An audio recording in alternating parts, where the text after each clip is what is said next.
The massacre of Russian ships continues. Over 100 have been taken out in just 1 week. At the same time, Russian Milbloggers admit that the Ukrainians are liberating several villages in Dnipro. In Kherson, however, there are initial indications of growing logistical problems for Russian troops, while Russian Milbloggers are becoming increasingly desperate in their analysis of the strategic situation and see only negative options. We will talk about this and everything else there is to report here in this situation. Report on the Ukraine war. Holy smokes! Now save the most with my code at Holy Sparin. The Ukrainians are once again carrying out attacks deep inside Russian territory, and oil facilities have been targeted again. Here we have footage showing drone after drone passing by the observer on the way to the refinery in Samara. Here we have the first one. We can see that should already be the refinery in the background. And here comes the next one. That means you can observe drone after drone after drone passing by. And of course, that had consequences. There were several hits in the refinery there. Of course, Russian Milbloggers are already admitting that at least 30% of the capacity has probably been lost. Here it is suggested that the refinery may have been completely shut down. However, this has not yet been confirmed. Meanwhile, the whole thing is obviously having an effect. Russian inflation, the inflation in Russia, increased tenfold in June compared to the previous month. That, of course, is also an indication of the direction things are heading. Meanwhile, the attacks by the Ukrainians continue. We have footage here, which I can play in the background, showing the Ukrainians attacking ship after ship. Once again, they show with videos how they attack ships in the Azov Sea. In this video, 10 tankers and 4 ferries were attacked. Tankers are of course important for transport, but the ferries are important for maintaining the connection to Crimea. In the second video, again from the next day, 7 tankers, 5 dry cargo ships, 1 ferry, and 2 tugboats. The tankers can be used for fuel transport, so they help move fuel within Russia. Because these tankers are suitable for inland waterways, meaning for the various rivers and canals. At least some of the ships are sitting lower in the water, which indicates that they were carrying cargo. When depots are destroyed, Russia has to store the oil somewhere if it doesn't want to shut off the sources, or seal them. And that's when ships like these are often used, if they're not needed elsewhere. At the same time, of course, Crimea and the southern front need fuel. Dry cargo ships, on the other hand, can bring raw materials from Russia. For example, if it's coal for power plants, if there are coal power plants in Crimea, for instance, they need to get the coal from somewhere. But if it's also grain for the world market, this grain has to be brought to the coast to be loaded there. That's where dry cargo ships are used. Tugboats, on the other hand, they are needed to salvage the damaged ships. As we can see from the impacts, the ships themselves always lose their bridge. That means they can no longer be steered from the bridge. In theory, they can be controlled from the engine room. But without control from the bridge, that's not enough on the open sea. But it's not enough to dock in a harbor. That's when you need tugboats. But for that, there have to be tugboats that haven't been hit or destroyed. Reber says there was also long-term planning here, which is being carried out consistently. The Ukrainian units in the Sea of Azov are using the same methods they previously tested in the Black Sea. Instead of pursuing a single spectacular sinking, the enemy has started attacking ports after targeted strikes on ships. The first such incidents in the waters of the Sea of Azov were already recorded in February. But at the beginning of July, individual attacks finally developed into a full-fledged campaign. The attacks stretch across practically the entire coastline, from Berdyansk and Mariupol to Taganrog, Azov, Yeysk, Temryuk, and the Kerch Strait. The targets of the attacks were port cranes, substations, fuel tanks, oil storage facilities, and vessel traffic control facilities. A particularly high density of attacks was recorded in the area of Kerch, in the strait, in the port of Kavkaz, at the Chushka Spit, and at the anchorages of the Taman Gulf. It is precisely through this area that routes run, which are of crucial importance for supplying Crimea. At the same time, the enemy has begun a massive hunt for the watercraft themselves. Reports of attacks mention dry cargo ships, tankers, ferry tugs, motorboats, and work vessels. After the 6th DIST, after July 6th, there was a sudden increase in the intensity of the attacks. In the following days, the enemy published daily footage of attacks on several ships at the same time and announced on the 10th and 11th of July attacks on 13 and 28 vessels respectively. Currently, attacks on more than 70 tankers and dry cargo ships are known. In the long term, we should also be thinking about other areas. For me personally, it doesn't mean thinking about how to sink Russian ships, but rather how to optimize my vitamin and mineral balance. Today's sponsor helps me with that. To perform at my best, I'm always focused on optimizing my life. That naturally includes vitamins and minerals. At first, I was hesitant about AG1. I tested it for 5 months without promoting it. Since then, I've been so convinced by it that I take it regularly and wouldn't want to be without it. I even take it with me when I travel. I make sure to pack it so I always have it. AG1 replaces up to 15 basic supplements such as vitamin C, A, B12 calcium, magnesium, zinc, and much more. I also feel like I can be more productive. And since I started taking AG1, I hardly ever get sick anymore. I've only had a mild cold since fall 2024. That's it. Of course, that's not proof that AG1 is responsible for it. But at least I have the impression that it helps me a lot. Its effectiveness is supported by 4 clinical studies. It is also certified by the Cologne List and Informed Sport. At drinkig1.com, EU-M-Geschichte, you now get €20 off your first order, plus 5 AG1 travel packs for on the go, as well as a bottle of vitamin D3 plus K2 and the welcome kit for free. The subscription can be cancelled or paused at any time. Plus, you get a 30-day money-back guarantee, so you can try it completely hassle-free and risk-free. If you're not convinced within the 30 days, just send it back, and you won't incur any costs. But let's get back to the video. We continue with developments along the front, and there is a geolocation from the Kharkiv region that is remarkable. The Russians have entered Kozakalopan. They advanced there.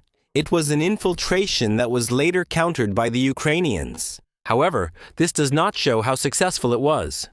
Kozakalopan is probably in a contested area now. Likewise, the Russians have advanced in the Veliki Burluk region. They are close there. A Russian soldier was spotted near Shevyakivka. Here at this location, it's also an infiltration, which doesn't mean a consolidation of control, but it does show that the Russians are also moving in this direction. They are conducting offensive operations and carrying out infiltrations. I don't have any further updates until we move towards Sloviansk. And there too, there's an infiltration, which the Ukrainians are fighting off. Specifically, we have a Russian soldier, a Russian position, which is being attacked here, south of Tikhonivka. I measured it. The distance from this position to the first houses in Kramatorsk's dacha area is now only 9.6 kilometers again. That doesn't mean that the Russians now control this and are now permanently only 9.6 kilometers from Kramatorsk. But it shows us that the Russians are getting closer and closer to Kramatorsk. On the map, the attack happened roughly at this point here, so we can see that the Russians are getting closer to the fortified belt and closer to Kramatorsk. Further south towards Kostiantynivka, I don't have any fresh geolocations. However, we have the Ukrainian analyst Kostiantin Mashovets, who confirms that there has been another Russian advance within the city. That was somewhat to be expected. We have already talked several times here on the channel about how Kostiantynivka is difficult, that it seems very unlikely that the Ukrainians will be able to hold the town, the city. We continue further southwest, and in the Pokrovska region, we have the Russian analyst Ryba, who writes about the situation there, and says that, as we can see here on the map, in various places, there are successful Ukrainian counterattacks. That's the quote. On the Dnipro-Dnipropetrovsk front sector, after prolonged fighting, Ukrainian units apparently managed not only to regain control over Ivanivka, but also to push Russian units back somewhat in Novopavlivka. Whether the Russian forces will continue to maintain control over the southern outskirts of Novopavlivka remains unclear for now. The front configuration in this section is once again shrouded in the fog of war, and the available objective surveillance images suggest more of an extensive gray zone than a stable consolidation by either side. This is exactly the case where premature reports of success quickly fail when faced with the reality of open terrain, drones, and the difficulties of holding captured positions. It is not enough to advance into a village or to its outskirts. You also have to hold it, bring in supplies, and withstand the enemy's counterattacks. The situation in Filia is also not entirely clear. There is little information from there, and so far there are not enough objective surveillance images to make a reliable assessment. However, such images are available from the area around Novokharskoye. Rocket launchers from the center group of forces fired at the forest adjacent to the village, which indicates that there are no Russian units there. Just recently, Ukrainian units released footage showing the presence of a group of flag bearers in Novokharskoye.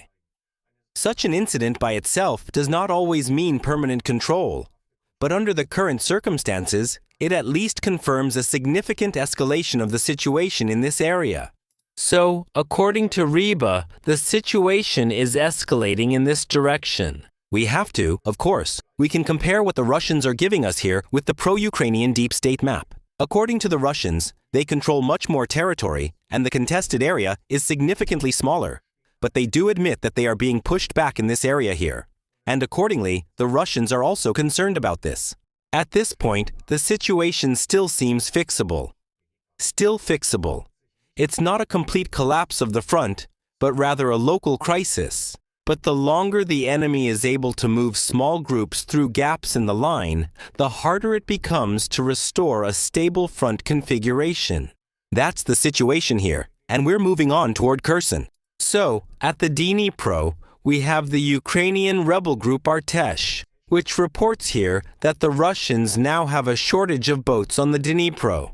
An Artesh agent from one of the units of the Dnipro group of forces in the Kherson region reports that the occupiers in the island area of the Dnipro Delta almost have no fast motorboats left. Most of them were destroyed by attacks from Ukrainian drones, and the command is not sending any replacements. As a result, the entire logistics system on the islands is collapsing. It is becoming almost impossible to resupply ammunition and evacuate the wounded. People cannot be picked up from their positions for days. There is a lack of electronic countermeasures in this area of operation, and the few that are still left are outdated and almost ineffective against the new drones of the Ukrainian armed forces. As a result, the boats are being set on fire one after another, and there is no way to prevent it. There are almost no boats left. New ones are not being provided, and the old jammers are simply ignored by the drones, the agent reports. Without watercraft, the islands are in a semi-blockade. Supplies are not getting through. The wounded cannot be evacuated, and the troops remain in their positions under constant air attacks.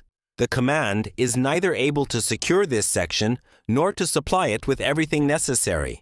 There have been repeated reports in the past that there are too few boats available for the Russians on site at the Dnipro. For example, there were reports that confiscated boats from poachers were brought in to make them available to their own troops. But here we have an example of how logistics can be made more difficult through attacks.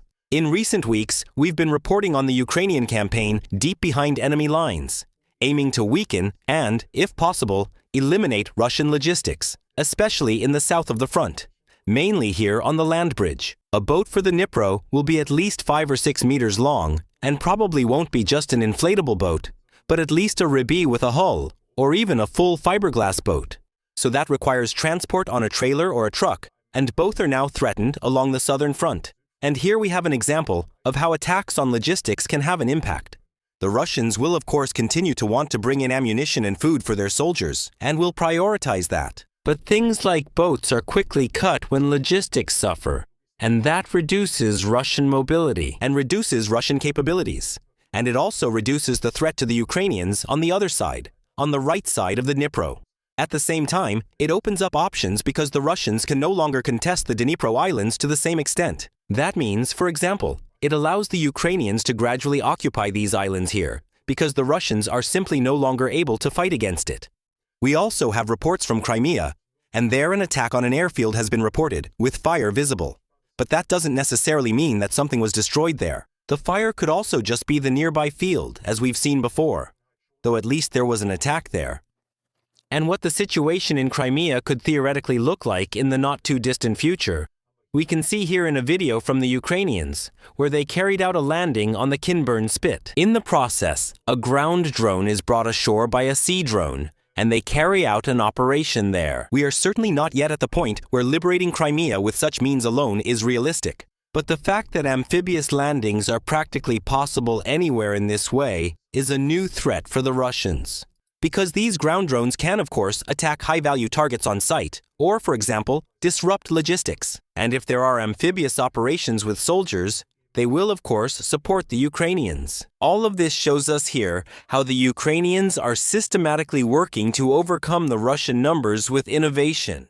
Two majors are currently describing exactly this problem Russia has in this post. The Russian army's gains at the front are still coming only slowly, which is due to the defensive nature of the operations of the Ukrainian armed forces and the changed war situation in which they have fallen behind.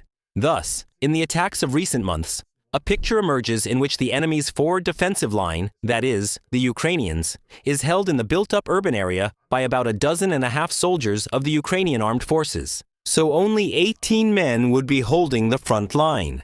Their task is to install drones and relay stations on site. These FPV drones and other types of drones are remotely controlled from farther behind the lines. The delivery of supplies and new drones is organized by an enemy via air transport with heavy helicopters.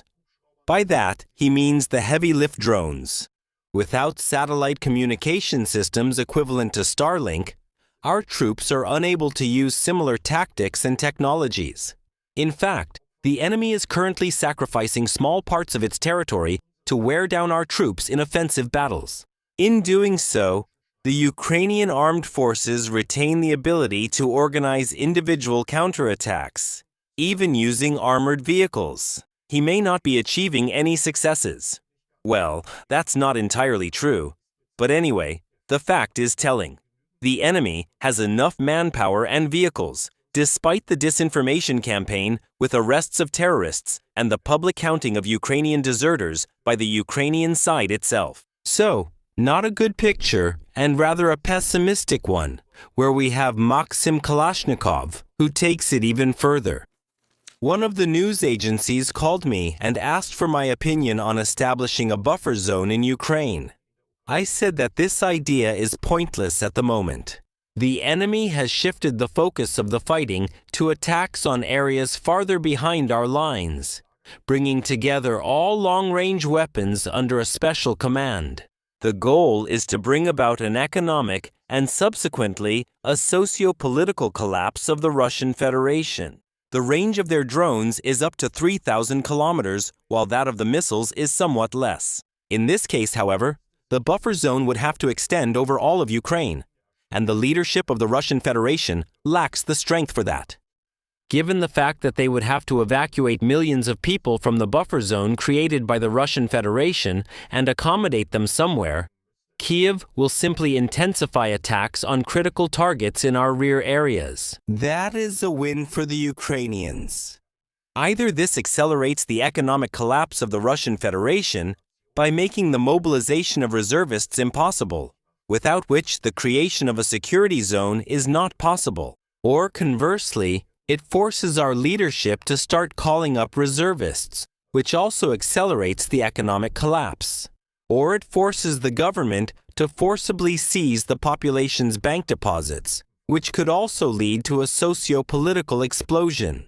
That's the current conclusion from Russian Milbloggers and its significance. That means two majors, who are among the big and influential Milbloggers, see the whole situation in a negative light. That right now, this is the current situation we're seeing in the war in Ukraine, where the Ukrainians have clearly achieved a second victory. That's the situation report for now.